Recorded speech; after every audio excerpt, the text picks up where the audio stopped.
కానీ ఆయన ఇన్ని టిడ్కో ఇల్లులు కట్టామని చెప్పేసి ఒక పేపర్ మీద అబద్ధాల ప్రకటన చేస్తున్నారు. ఆయన జగనన్న ఇల్లులు అని చెప్పి 1 సెంటు భూమి ఇచ్చారు. అవి ఎక్కడిచ్చారు? ఎటువంటి ప్రాంతంలో ఇచ్చారు? రోడ్లు, రప్పలు, రాళ్ళు, కొండలలో, అడవులలో ఇచ్చి అక్కడ రోడ్లు లేవు, కరెంటు లేదు, నీళ్లు లేదు, కాలువలు లేవు.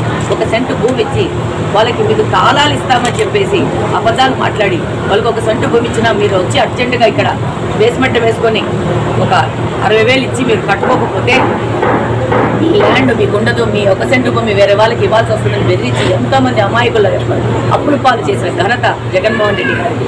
అసలు గృహ నిర్మాణం గురించి మాట్లాడే అర్హత జగన్మోహన్ రెడ్డి గారికి లేదు. తెలుగుదేశం ప్రభుత్వంలో 2,500 లక్ష్మీనారాయణ దగ్గర కట్టిన టిడ్కోలను పంచలేనోడు ఇప్పుడు ప్రజల గురించి మాట్లాడతాడా? సిగ్గుపడాలి ఈ వైసీపీ ప్రభుత్వము, వైసీపీ పార్టీ. అలాగనే విద్యార్థుల గురించి అసలు ఎప్పుడు చరిత్రలో లేని విధంగా ఈ 5 సంవత్సరాల్లో నో డిఎస్సీని ప్రకటించలేదు. మెగా డిఎస్సీ అని చెప్పాడు. 25,000, 23,000 అని చెప్పేసి ప్రగల్భాలు కలిపిన జగన్మోహన్ రెడ్డి గారు పవర్లోకి రాగానే అసలు విద్యార్థుల గురించి పట్టించుకోలేదు. ఈరోజు వాళ్ళకి 5 సంవత్సరాలు వాళ్ళ కాల వ్యవధిని నష్టపరిచాడు. ఆర్థిక నష్టం ఒకటి, వాళ్ళ టైంని నష్టపరచడం ఇంకోటి. వీళ్ళందరూ ఏజ్ బార్ అయిపోతే వీళ్ళ పరిస్థితి ఏంది? ఒక ప్రశ్నార్థకంగా ఈ యొక్క యువత భవిష్యత్తును తీసుకుపోయాడంటే ఇది జగన్మోహన్ రెడ్డి యొక్క రాక్షస ప్రవృత్తికి నిదర్శనము. అలాగనే వసతి దీవెన అని చెప్పేసి చెప్పాడు. ఈరోజు మేము దాదాపు 8-9 కాలేజెస్కి వెళ్ళాం, డిగ్రీ కాలేజెస్కి, ఇంజనీరింగ్ కాలేజెస్కి వెళ్తే వాళ్ళు ఒకటే అన్నారు, ఈరోజు బటన్ నొక్కాను మీకు ఫీజు రియంబర్స్మెంట్ వస్తుంది అంటున్నాడు. ఏ కాలేజ్కి ఫీజు రియంబర్స్ రాలేదు. అక్కడ కరస్పాండెంట్స్ చెప్పిన ప్రకారం 10% నిధులు కూడా రావడం జరగలేదు. అలాగనే వసతి దీవెన అని చెప్పి 20,000 అని చెప్పాడు, కానీ ఇస్తా ఉండేది 10,000 రూపాయలు. ఈ విధంగా పేపర్ల మీద ఒక రకంగా ఆర్భాటంగా, స్టేజీలు ఎక్కువ ఆర్భాటంగా చెప్పడము, వాస్తవాలు చూస్తే చాలా అధ్వానంగా ఉన్నాయి. ప్రతి ఒక్క స్టూడెంట్ మా పరిస్థితి ఏదని ఇందుకోసమే లోకేష్ గారు చెప్పారు. డెఫినెట్గా ఫీజు రియంబర్స్మెంట్ చేయడము, దాంట్లో పీజీలో కూడా ఫీజు రియంబర్స్మెంట్ తీసుకురావడము, ఉన్నత విద్య అవకాశాలు తీసుకోవడము, అలాగే విదేశీ విద్య కింద కూడా మళ్ళా దాన్ని ప్రోత్సాహకరంగా పిల్లలకి తోడ్పాటుగా ఉంటామని చెప్పి తెలుగుదేశం పార్టీ చెప్పింది. అలాగనే ఈరోజు కడపలో వస్తే అసలు ఏం చేశారు వీళ్ళు కడపకి? ఈ జిల్లా నుంచి ముఖ్యమంత్రిగా అయిన జగన్మోహన్ రెడ్డి గారు, అలాగనే ఈ కడప నియోజకవర్గానికి ఎమ్మెల్యే అయిన అంజద్ బాషా గారు కానీ, ఆయనకు డిప్యూటీ సీఎంగా హోదా ఇచ్చిన వాళ్ళు కానీ సమాధానం చెప్పాలా?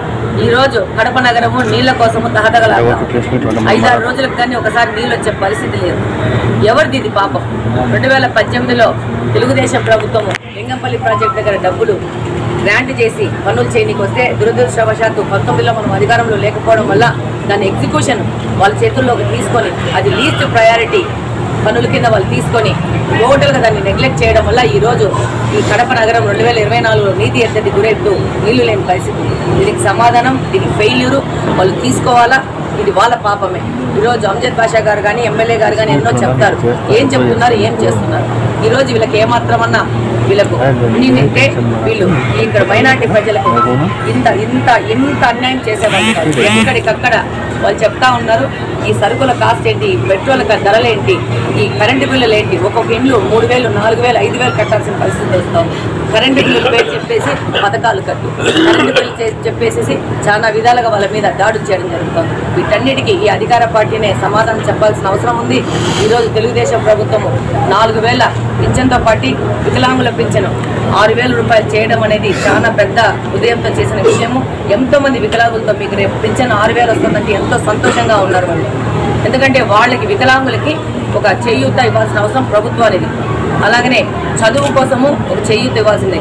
అలాగనే మేము కూడా తెలుగుదేశం పార్టీ కూడా మన మహాశక్తిలో ప్రతి ఒక్క బిడ్డ చదువుకునే ప్రతి ఒక్క బిడ్డకి చదువు ఇప్పించాలా, అప్పుడే దేశ పురోగతి ఉంటుందని చెప్పేసి 15,000 రూపాయలు సంవత్సరానికి చదువు కోసం, ట్యూషన్ ఫీజు కోసము ఇవ్వడం జరుగుతుంది. ప్రతి ఒక్క బిడ్డ ఎంతమంది బిడ్డలు ఉంటే అంతమంది బిడ్డలకి ఇది ప్రజలు కూడా నమ్ముతున్నారు. చంద్రబాబు నాయుడు గారు అయితే ఇస్తారు, జగన్మోహన్ రెడ్డి లాగా మోసం చేయరని చెప్పేసి.